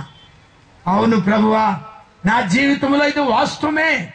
అనేక పర్యాయములు అబ్రహాము వలె నా ఇంటిని చుట్టబెట్టుకొని, నా వాకిల్ని చుట్టబెట్టుకొని, నా పరిపాటలు చుట్టబెట్టుకొని నేను ఉంటున్నాను గాని నీ పిలుపుని అందుకొని ఆ యొక్క స్వాస్థ్యం, ఆ పునాదుల పట్టణం, దాని కొరకై నేను ఎదురు చూడలేకపోయాను. దేవా, నన్ను క్షమించి ఈ సంవత్సరం ఇచ్చిన వాగ్దానం మేరకు మిమ్మల్ని పిలుచువాడు నమ్మదగిన వాడు గనుక అబ్రహాము వలె, ఆదాము వలె నీ పిలుపుని అందుకొని నీ స్వరాన్ని విని ఆ పునాదుల పట్టణంలో ప్రవేశిస్తాను తండ్రి అని మధ్యాహ్నం తీర్మానం చేసుకున్నాం. ఈ మధ్యాహ్నం ఆయన స్వరాన్ని విందాం. ఎందుకంటే అబ్రహాము ఆ హారాను పట్టణంలో ఆయన బయలుదేరక మునుపు ఆయన ఇంటికి బంగారు రేకులు పొదిగించారంట. ఏమండి, బంగారు రేకులు ఇల్లు వదులుకొని ఎవరైనా వస్తారా? ప్రియ దైవదాసులారా, ఈనాడు అబ్రహాము ఏ రీతిగా లోబడినాడో, దేవుని దాసులమైన మనం లోబడి ఆయన ఎక్కడికి పంపిస్తే అక్కడికి, ఎక్కడ సేవ చేయమంటే అక్కడికి, ఏ స్థలానికి వెళ్ళమంటే ఆ స్థలానికి మనం వెళ్ళబద్ధులమై ఉంటున్నాం. కనుక రెండవ పిలుపు అబ్రహామును పిలిచినటువంటి పిలుపు, పునాదులు పట్టడం కొరకాయ సిద్ధపరిచిన పిలుపు. తాను ఎరుగుకి బయలుదేరాడు. అట్లు ఈ రెండవ పిలుపుని అందుకొని దేవుని ప్రజలైన మనం అబ్రహాము వలె లోబడి ముందుకు సాగిపోదుముగా. ఇప్పుడు మూడవ పిలుపులోనికి వద్దాం. ఆదికాండం 7 అంతల పిలుపు. రాసుకునే వాళ్ళు రాసుకోనండి. ఇవన్నీ వరుసగా ఎవరు మీకు చెప్పరు, తెలిసినట్లుగా ఉంటది కానీ అందరూ తెలిసిపోయినట్లుగా ఉంటాయి. నిర్గమాకాండం 3వ అధ్యాయం నిర్గమాకాండం 3వ అధ్యాయం. ఇక్కడ మోషేను పిలిచినటువంటి పిలుపు, 3వ పిలుపు. ఇంకా చాలా ఉన్నాయి, అయితే ముఖ్యమైన అంశాలు చూసుకుంటూ వెళ్తున్నాం. నిర్గమాకాండం 3వ అధ్యాయం మార్చి చదువుకున్నాం. నిర్గమాకాండం 3వ అధ్యాయం 3వ పిలుపు. మోషే చదవయ్యా. ఒక వచనం డానీ చదువుతాడు, ఒక వచనం మీరు చదవండి. మోషే మిద్యాను యాజకుడైన యిత్రో అను తన మామ మందును మేపుచు ఆ మందును అరణ్యం అవతలకు తోలుకొని దేవుని పర్వతమైన హోరేబునకు వచ్చెను. చదవండి, 2వ వచనం చదవండి. అందరు గట్టిగా చదవండి. వెనకాల కుర్చీలో కూడా చదవండి, గట్టిగా బిగ్గరగా చదవండి. అప్పుడు మోషే ఆ పొద ఎలా కాలిపోలేదో నేను ఆ తట్టు వెళ్లి గొప్ప వింత చూసేదని అనుకునేను.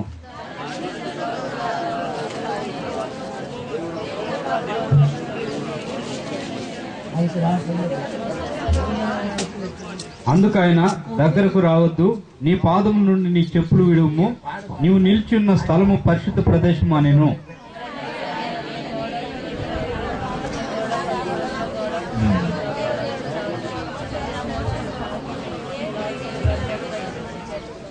ఐదవ వచనం 7 వద్దులే, 5, 6 వచనాలు అందరం చదువుకుందాం. ఇప్పుడు పిలిచే మాట పిలుపు అని ఉండాలిగా. 4వ వచనం, మోషే మోషే అని అతన్ని పిలిచెను, అందుకు అతడు చిత్తము ప్రభువాన్ను. మధ్యాహ్నం పిలుపు అనే మాట అక్కడ మనకు కనబడతాయి. మోషే మోషే అని పిలిచినాడు. క్రీస్తువు పూర్వం మరి 15వ శతాబ్దంలో మోషే నివసించిన కాలంలో దేవుడు మోషేని పిలిచాడు. వీళ్ళారా, మోషే యొక్క స్థితి ఎలాగుంది అప్పుడు? నిర్గమాకాండం 2వ అధ్యాయం, నిర్గమాకాండం 2వ అధ్యాయం దయచేసి 12వ వచనం చదవండి. మోషే ఏ స్థితిలో ఉన్నాడు అప్పుడు? అతడు ఇటు అటు తిరిగి చూచి ఎవడునూ లేకపోగా ఆ ఐగుప్తుని చంపి వాడిని కప్పిపెట్టెను. వీళ్ళారా, ఇక్కడ మోషే నరహంతకుడిగా ఉన్నాడు. తనకు తన యొక్క వంశం అంటే, హెబ్రీయులు అంటే తనకు చాలా ఇష్టం. ఆ కారణం చేత ఐగుప్తుని చంపి ఇసుకలో దాటిపెట్టి నరహంతకుడిగా పారిపోతా ఉన్నాడు. రెండవదిగా ఎలాగున్నాడు అతడు? పారిపోచుండెను. ఎదుటి నుండి 15వ వచనం, పారిపోయి అనగా మంచి స్థితిలో నుండి 40 సంవత్సరాల వయసు అప్పుడు మోషే జీవితం డివైడ్ ఇంటూ 3 పార్ట్స్. మొట్టమొదటి 40 సంవత్సరాలు ఫరో ఇంటిలో సకల విధములైనటువంటి భోగాలు అనుభవించాడు. ఇప్పుడు ఇది 41వ సంవత్సరం ఈ పిలుపుని అందుకున్నాడు. తన యొక్క వయసు 41వ సంవత్సరంలో పారిపోతా ఉన్నా. అప్పుడు బర్నింగ్ బుష్, ఆ యొక్క హోరేబు కొండ మీద దేవుడు ఆయన్ని పిలుస్తాడు, మోషే మోషే. ప్రియమైన దేవుని ప్రజలారా, పల్నాడు ప్రాంతాలుండే క్రైస్తవ జనాంగమా, క్రీస్తు పూర్వం 15వ శతాబ్దం నుండే మోషేని పిలిచిన దేవుడు ఈ మధ్యాహ్నం నేను పిలుస్తా ఉంటున్నాడు. రెంట చింతలుండే ప్రియుడా, నీవు ఏ పాపములో ఉన్నావో, ఏ హత్యలో ఉన్నావో, ఏ నరహంతకంలో ఉన్నావో, ఏ త్రాగుడులో ఉన్నావో, ఏ పేకాటలో ఉన్నావో, ఏ జోదములో ఉన్నావో, ఏ అబద్ధములో ఉన్నావో, ఏ మోసములో ఉన్నావో, మోషేను పిలిచిన దేవుడు నేను పిలుస్తా ఉంటున్నాడు. నరహంతకుడైన మోషేను పిలిచిన దేవుడు, పారిపోయే మోషేను పిలిచిన దేవుడు, అపరిశుద్ధుడైన మోషేను పిలిచిన దేవుడు ఇడంటున్నాడు, నీవు నిల్చున్న స్థలం పరిశుద్ధమైనది, నీ చెప్పులను విడుము. అపరిశుద్ధుడైన మోషేను పిలిచిన దేవుడు ఈ ప్రత్యేకమైన మీటింగ్స్ లో, ఆ ఉన్నతమైన పిలుపు ద్వారా, ఆ పరిసంబంధమైన పిలుపు ద్వారా, ఆ పరిశుద్ధమైన పిలుపు ద్వారా ఈ మధ్యాహ్నం ఇక్కడున్న జనాంగాన్ని పిలుస్తున్నాడు. అయ్యా, ఈ మీటింగ్ కూర్చు ద్వారా దేవుని స్తోత్రాలు. ఈ మైకు పెట్టేవాళ్ళు గాని, ఈ వీడియో తీసేవాళ్ళు గాని అందరినీ దేవుడు పిలుస్తున్నాడు. ఇదేదో క్రైస్తవ సభలు కాదు, ఇది మానవుల యొక్క సభ, ఇది మనుషులను మార్చే సభ, ఇది మారు మనసు పొందే సభ. మనలందరినీ దేవుడు పిలుస్తున్నాడు. మధ్యాహ్నం లోబడతారా? ఎవరైనా ఉన్నారా? ఇంకా మోషే వలె అపరిశుద్ధులుగా, మోషే వలె నరహంతకులుగా, మోషే వలె త్రాగుడు పేకాడు జూదమాడేవారిగా నువ్వు ప్రతి సంవత్సరం వస్తావు. నువ్వు అన్ని దురభ్యాసాల్లో ఉండే దేవుని సన్నిధికి వస్తావు. 2 చింతల్లో భలే మీటింగులు జరుగుతాయి. 2 చింతల్లో ఎఫ్రామయ్య భలే చేస్తాడు అని దాని కొరకు వస్తావు. బట్ నీ జీవితంలో మార్పు లేదు, నీ జీవితంలో రక్షణ లేదు, నీ పాదాలకు చెప్పులున్నాయి. ఇది పరిశుద్ధ ప్రదేశం. కనుక ప్రియమైన వాళ్ళారా, ఈ మధ్యాహ్నం ఆ పిలుపుని అందుకొని మోషే వలె నువ్వు లోబడతావా? నీ యొక్క పాదములకు చెప్పులు విడిచేస్తావా? నీ అపరిశుద్ధతను పోగొట్టుకుంటావా? నీ పాపముని యేసు ప్రభు రక్తములో కడుక్కుంటావా? శుద్ధీకరిస్తావా? యేసుక్రీస్తు వారు అందుకు చనిపోయాడు. అయ్యారా, 2 చింతల్లో ఉండే వాస్తవేలారా, నువ్వు సంవత్సరం సిలువేమని చచ్చిపోయిన వాళ్ళు ఈ సమాధులు సున్నాలు కొట్టమని యేసు ప్రభు చనిపోలేదండి. నీ రక్షణార్థమై నీ త్రాగుడు, నీ పేకాట, నీ జోగం, నీ సమస్తాన్ని ఆయన పరిశుద్ధపరచడానికి చనిపోయాడు. అందుకనే సులువు మీద దొంగ 2వ మాట, తండ్రి మరి నీ రాజ్యంలో వచ్చినప్పుడు నన్ను జ్ఞాపకం చేసుకోమంటే యేసు ప్రభు వారు సులువు మీద దొంగను క్షమించిన దేవుడు ఈ మధ్యాహ్నం నేను క్షమిస్తాడు. ఈ మీటింగుల్లో క్షమిస్తాడు. నీ పాపాలు కడుగుతాడు. నీ త్రాగుడుతోనే ఈస్టర్ పండుగ చేస్తావు. వారి ఎంత గొప్ప సంగతిలో ఇది. నీవు తాగుతానే, పేకాట ఆడతానే గుడ్ ఫ్రైడేకి వెళ్తావు. ఏ పాపం ఎరుగుని ఓ పావు నుండి అని పాట పాడతావు. ఓ ఎంత భయంకరమైన విషయం ఇది.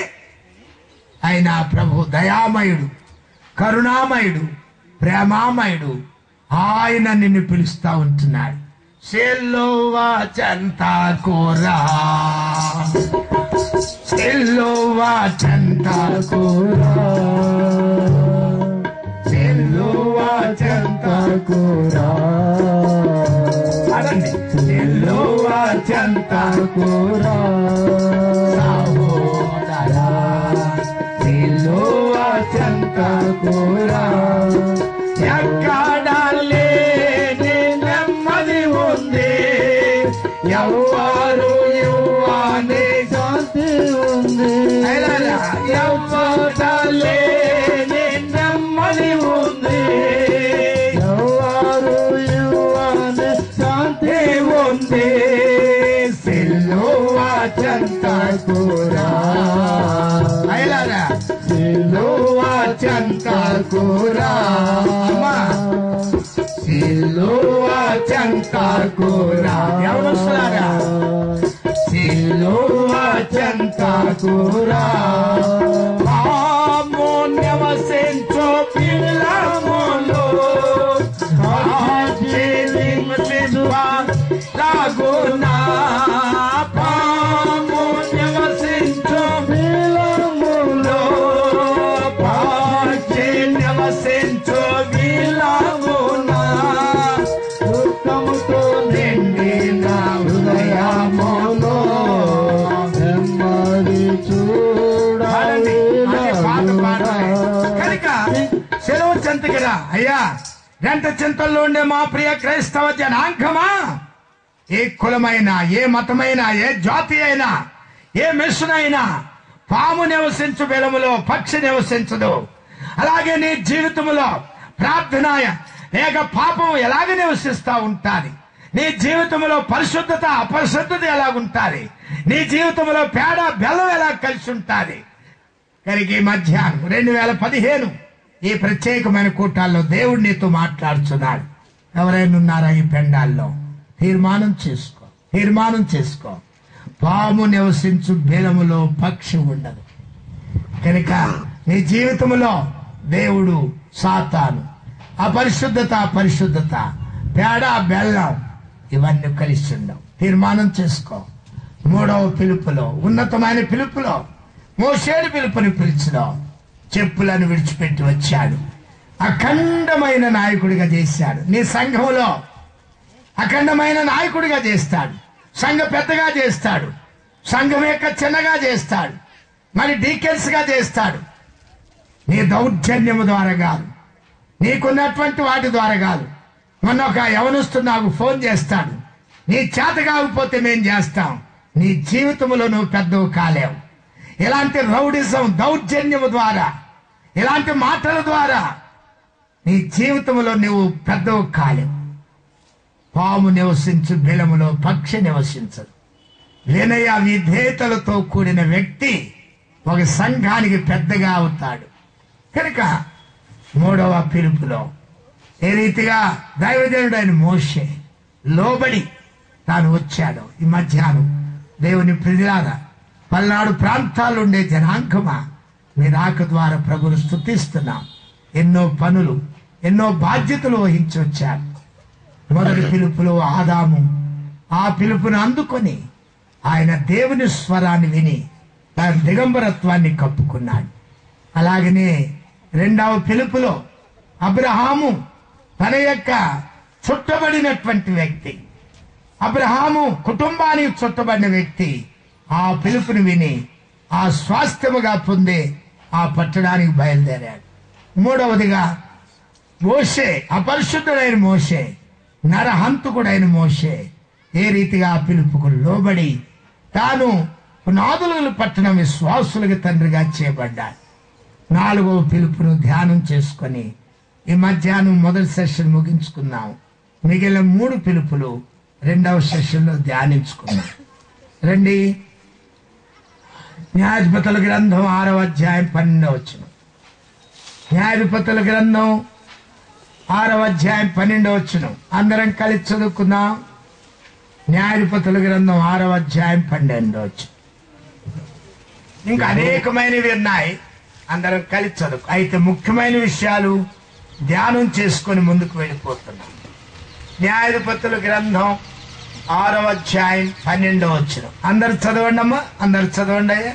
యెహోవా దూత అతనికి కనపడి, అందరు చదవండి. పరాక్రమం గల బలాఢ్యుడా, చదవండి. యెహోవా నీకు తోడై ఉన్నాడని అతనితో అనగా, ప్రియులారా, 4వ పిలుపు గిద్యోను పిలిచిన పిలుపు. 4వదిగా గిద్యోను పిలుస్తా ఉంటున్నాడు. ప్రియులారా, క్రీస్తు పూర్వం 1200 శతాబ్దం అప్పుడు గిద్యోను పిలిచిన దేవుడు న్యాయాధిపతుల గ్రంథం 12వ శతాబ్దంలో రాయబడింది. అనగా పాత నిబంధన కాలంలో పైనుండి కిందకు వస్తుంది, అది మీరు గమనించాలి. ఇక్కడ మనం పైనుండి కిందకు వస్తుంది. 17వ శతాబ్దంలో మోషే జీవిస్తే 12వ శతాబ్దంలో క్రొత్త నిబంధనలేమో కింద నుండి పైకి వెళ్తాయి. 1, 2, 3, 4, 5, 6, 10, 20, 30, 40, 50. పాత నిబంధన కాలంలో పైనుండి కిందకు వస్తాయి. 15, 12, 1. కనుక 12వ శతాబ్దంలో న్యాయాధిపతుల గ్రంథంలో గిద్యోను పిలిచిన దేవుడు యుగాంతమందు బుద్ధి కలుగుట కొరకాయి ప్రభువు నిన్ను నన్ను పిలుస్తున్నాడు. ప్రియ విశ్వాసి, దేవుని బిడ్డ, శబ్దయంతులు వారింటున్న మా ప్రియులారా, గిద్యోను పిలుస్తున్నాడు. గిద్యోను, యెహోవా పరాక్రమ గల బలాఢ్యుడా, యెహోవా నీకు తోడుగా ఉన్నాడు. ఈ మధ్యాహ్నం దేవుని ప్రజలైన మనల్ని పిలుస్తున్నాడు. నీవు ఏ సంఘమో, ఏ మందిరమో, ఏ స్థలాన్ని నుంచి వచ్చావో నాకు తెలియదు, కానీ ప్రభు నేను పిలుస్తున్నాడు. పరాక్రమ గల బలాఢ్యుడి దగ్గర నీ పేరు పెట్టుకో. ఆయన నిన్ను పిలుస్తా ఉంటున్నాడు. ఎందుకని? ఆ దినాల్లో మరి ఇశ్రాయేలీలు మిద్యానీయుల చేతిలో హతమైపోతున్నారు. మిద్యానీయులు జయిస్తున్నారు. మిద్యానీయులు మరి ఇశ్రాయేలు చచ్చిపోతున్నారు. అలాంటి దినాల్లో ఈ యొక్క గిద్యోను గానుగు చాటున గోధుమలను దొల్లగొట్టుకున్నాడు.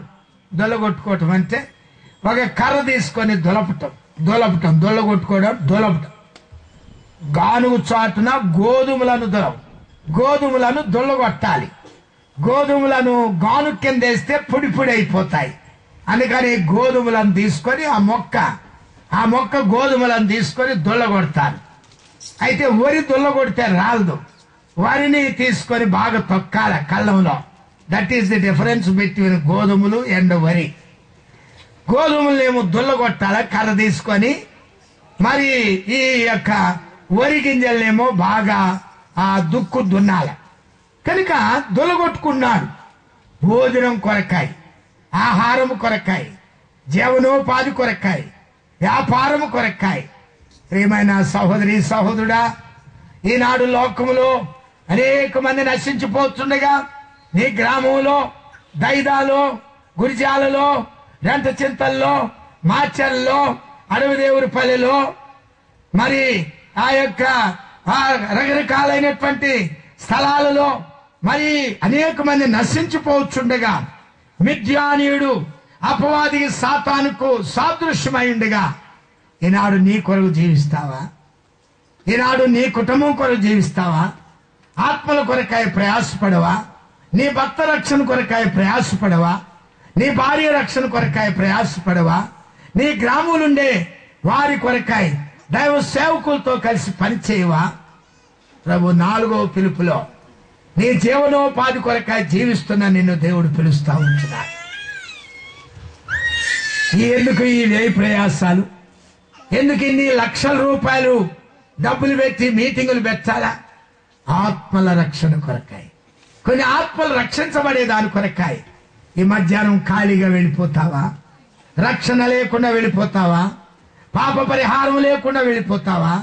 మారు మనసు లేకుండా వెళ్ళిపోతావా? ప్రియ సహోదరి సహోదరుడా, తీర్మానం చేసుకో. గిద్యోను పిలిచిన దేవుడు నిన్ను పిలుస్తున్నాడు. అదే సమయంలో దేవుని బిడ్డలైన వారు ఆత్మల కొరకాయ ప్రయాసపడాలి. కేవలం జీవనోపాధి కొరకే కాదు. సాయంకాలం ఆ వాక్యము ధ్యానిస్తాం. క్షయమైపోయే ఆహారం కొరకు కాక అక్షయమైన ఆహారం కొరకై కష్టపడుడి. కనుక మధ్యాహ్నం అవును ప్రభువా, నేను కూడా ఆత్మల కొరకు ప్రయాసపడటం లేదు, నా భర్త రక్షణ కొరకు ప్రయాసపడటం లేదు, నా భార్య రక్షణ కొరకు ప్రయాసపడటం లేదు, నా తల్లిదండ్రుల రక్షణ కొరకు ప్రయాసపడటం లేదు. ఇలాంటి మీటింగులకు వచ్చి నేనే సంతోషపడుతున్నాను గాని నా గ్రామస్తుల యొక్క రక్షణ కొరకు అని తీర్మానం చేసుకున్నా. ఈ మధ్యాహ్నం మొదటిగా రక్షణ కొరకైన తీర్మానం, రెండవదిగా సేవ కొరకైన తీర్మానం, ఆత్మల కొరకైన తీర్మానం. నాగటి మీద చేయి పెట్టి వెనకంజ వేస్తావా? నీ జీవితంలో సేవకొచ్చి నీ జీవితంలో దేవుని సేవ చేయాలని ఈనాడు నువ్వు తీర్మానం చేసుకొని వెనకంజ వేస్తావా? ఎవరైనా ఉన్నారా ఈ మధ్యాహ్నం యవనస్తులు? దేవుని సేవ కొరకై ఆత్మల రక్షణాత్మై ప్రయాసపడేటువంటి వారు. కనుక 3 విధాలైన తీర్మానం. మొదటిగా రక్షణ కొరకై తీర్మానం, రెండవదిగా పరిచర్య కొరకైన తీర్మానం. దేవుని మందిరములో, దేవుని ఇంటిలో దైవ సేవకులతో కలిసి నీవున్న ఇంటి, నీవున్న స్థలంలో పూసిరి పుల్ల కూడా తీరు. మొన్న ఒకళ్ళు వచ్చారు, అయ్యా 4-5 పెద్ద మనుషులుగా పెట్టాలి. ఓకే, పెడతా. మరి వాళ్ళు ఏం చేస్తున్నారు? వాళ్ళు చాప కూడా ఎత్తరయ్యా. చాప ఎత్తనోడు పెద్ద ఎట్లా అవుతాడు? ఏమండి, చాప ఎత్తనోడు పెద్ద ఎట్లా అవుతాడు? నేను అడిగా, ఏమండి నువ్వు చాప ఎత్తవు, మందిరం ఓడవు, మందిరం కడగవు, దేవుని బిడ్డలకు భోజనం పెట్టవు, ఎలాగ పెద్దవు అవుతావు? అంటే పూసిన పుల్ల ఎత్తనోళ్ళు కూడా పెద్దలు కావాలి. వీళ్ళారా, కష్టే పని. ఎవరు కష్టపడతారో, ఎవరు శ్రమ పడతారో, ఎవరు సేవకులకి సహకారం ఉంటారో, ఎవరు మందిరాన్ని ఊడ్చుకుంటారో, ఎవరు మందిరాన్ని కడుగుతారో, ఎవరు ఆదివారం పరిచర్య చేస్తారో వారిని దేవుడు ఆ పిలుపు కొరకై ఉంచుతాడు. 3వది సేవ కొరకైన పిలుపు, సంపూర్ణ సేవ కొరకై. సోన్ రావున్న కాలం నుండి ఇంతవరకు గుంటూరు సియోను ఎన్నో 100 మంది తర్బీదు ఇచ్చి పంపించారు. ఈనాడు కూడా కొన్ని కుటుంబాలు తర్బీదు అవుతున్నాయి. కనుక ప్రియమైన వాళ్ళారా, క్రీస్తు పూర్వం 14వ శతాబ్దంలో గిద్యోన్ని పిలిచిన దేవుడు ఈ మధ్యాహ్నం నిన్ను పిలుస్తుంటున్నాడు. 3 విధాలైన పిలుపు. ఒకటి రక్షణ కొరకై, రెండవదిగా పరిచర్య కొరకై, మూడవదిగా సేవ కొరకై. రండి తీర్మానం చేసుకుని ప్రార్థన చేసుకుందాం. యేసు క్రీస్తు వారిని కల్వరి శిలువలో వధించాడు. ఆనాడు దేవుడైన యెహోవా ఆదికాండం 3వ అధ్యాయంలో ఎట్లు ఆ జంతువును వధించాడో ఆ జంతువే గొర్రె పిల్ల. కళ్ళు మూసుకోనండి, ఎవరటి చూడకండి. ఇదిగో లోక పాపములను మోసుకొని పోవచ్చున్న దేవుని గొర్రె పిల్ల. ఆ గొర్రె పిల్ల నీ పాపములను మోసుకొని పోయింది. ప్రియుడా, యవనస్తుడా, సహోదరి సహోదరుడా, ఆ గొర్రె పిల్ల నీ కొరకై కల్వరిశిలో వధించబడింది. నీకు చర్మపు చొక్కాయలు ఇవ్వాలని, నీ రక్షణార్థమై నీ పాప పరిహారము నిమిత్తమాయ్, నీ యొక్క దిగంబరత్వాన్ని కప్పుడు కొరకాయి ఆ ప్రభువైన దేవుడు ఆ జంతువును వధించినట్లుగా కల్వరి సెలవులో తన కుమారుడైన యేసుక్రీస్తు వారిని బలిగా అర్పించుంటుండగా ఆ చర్మపు చొక్కాయలు తొడిగించుకుంటావా? ఆ యేసు రక్తములో కడగబడతావా? ఈ యొక్క మధ్యాహ్నం ప్రభువైన దేవుడు తన ఉన్నతమైన పిలుపుతో నేను పిలుస్తుండగా నీ రక్షణార్థమై, నీ పాప పరిహారమ నిమిత్తమై, మరణములోని జీవములోని దాటించు నిమిత్తమై తీర్మానం చేసుకుంటావా? తీర్మానం లేకుండా వెళ్ళిపోతావా? ఒక్క నిమిషం ప్రార్థన చేయి. ప్రభువా, ఈ మధ్యాహ్నం పరిశుద్ధాత్మదేవ మీ దాసుని ద్వారా నాతో మాట్లాడుతూ వచ్చావు.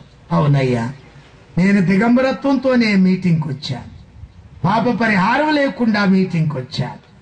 అలనాడు ఆదాము యొక్క దిగంబరత్వాన్ని కప్పుడు కొరకాయి జంతువును వధించిన రీతిగా నా పాప పరిహారం కొరకాయి కల్వరి శిలువలో నా ప్రభువును వధించిన దేవా, ఆయన పొందిన దెబ్బల చేత నాకు స్వస్థత కలిగి ఉన్నది. దయతో నన్ను కనికరించుము, క్షమించుము, నీ రక్తములో కడుగుము అని ఆదాము వలె తీర్మానం చేసుకునేవారు ఎవరైనా ఉన్నారా? కళ్ళు మూసుకొని ఒక చిన్న ప్రార్థన చేయి. వెనకాల నిలబడిన వారు గాని ప్రతివారు గాని ఎవరైనా ఉన్నట్లయితే ప్రార్థన చేస్తూ మీ చేతులను చూయించాలి. మీకు తీర్మానం కార్డు ఇస్తా. ఇది మతంలో చేరే తీర్మానం కార్డు కాదు, కేవలం పాపములు ఒప్పుకునే కార్డు.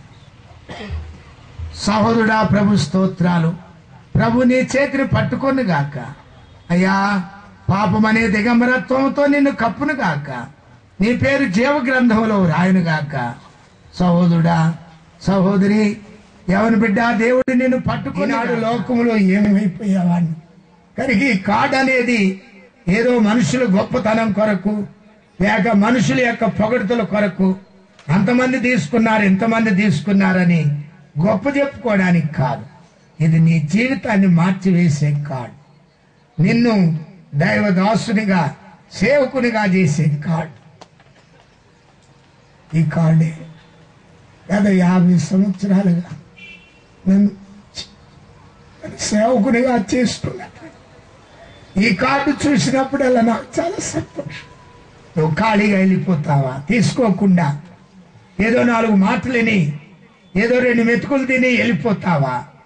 నీ జీవితంలో ఒక టర్నింగ్ పాయింట్, ఒక మలుపు ఇంకెవరు తీసుకోలేదో తీసుకోవాలని ప్రభునామమున మిమ్మల్ని కోరుచుంటున్నా.